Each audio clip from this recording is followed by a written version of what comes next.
नमस्कार, one India Hindi में आपका स्वागत है। दिल्ली हाईकोर्ट ने अपने एक फैसले में कहा है कि अनुसूचित जाति से ताल्लुक रखने वाली सिंगल मदर्स के बच्चों को तब तक जाति प्रमाण पत्र जारी नहीं किया जाएगा जब तक यह सिद्ध नहीं हो जाता कि उन्हें विशिष्ट समुदाय के कारण अभाव, अपमान और बाधाओं का सामना करना पड़ा है। द हिंदू की रिपोर्ट के मुताबिक यह नियम ऐसी सिंगल मदर्स के बच्चों पर लागू होगा जिनके पिता सवर्ण जाति से संबंध रखते हैं। जस्टिस हिमा कोहली और जस्टिस सुब्रमण्यम प्रसाद की पीठ ने कहा, एक आदिवासी और गैर आदिवासी के बीच अंतर जातीय विवाह में आने वाले वंश की जाति का निर्धारण प्रत्येक मामले में शामिल तथ्यों के आधार पर किया जाना चाहिए। यह भी बताना होगा कि पिता द्वारा त्याग किए जाने की वजह से बच्चों को किसी तरह के अभाव या अयोग्यता का सामना करना पड़ा है। दरअसल अनुसूचित जाति की एक सिंगल मदर ने अदालत में याचिका दायर कर अपने बच्चों के लिए प्रमाण पत्र जारी करने की मांग की थी।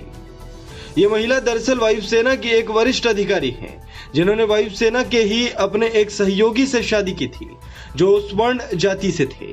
साल 2009 में तलाक के बाद बच्चे मां के साथ ही रहे, जो अपनी पोस्टिंग के अनुसार आधिकारिक आवास पर रहती रही और अकेले ही बच्चों की परवरिश की।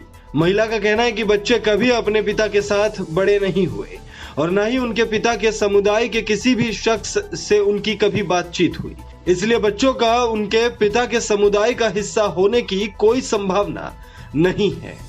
जबकि अदालत ने कहा कि माता पिता के अलग होने के बाद भी बच्चों ने अपने पिता के उपनाम का उपयोग करना जारी रखा, जिससे यह पता चलता है कि उन्होंने खुद को समाज में स्वर्ण जाति से जुड़े हुए शख्स के तौर पर पेश किया। अदालत ने कहा, याचिकाकर्ता के भारतीय वायुसेना में वरिष्ठ पद पर होने की बदौलत उनके बच्चों को सुरक्षित माहौल, सर्वश्रेष्ठ स्कूली शिक्षा और इससे जुड़े अन्य अवसर मिले हैं।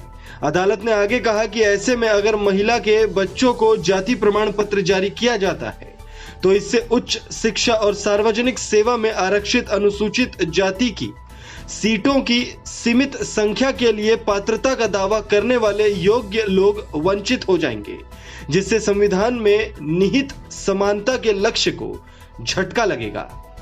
इस खबर में फिलहाल इतना ही। तमाम अपडेट्स के लिए बने रहिए वन इंडिया हिंदी के साथ।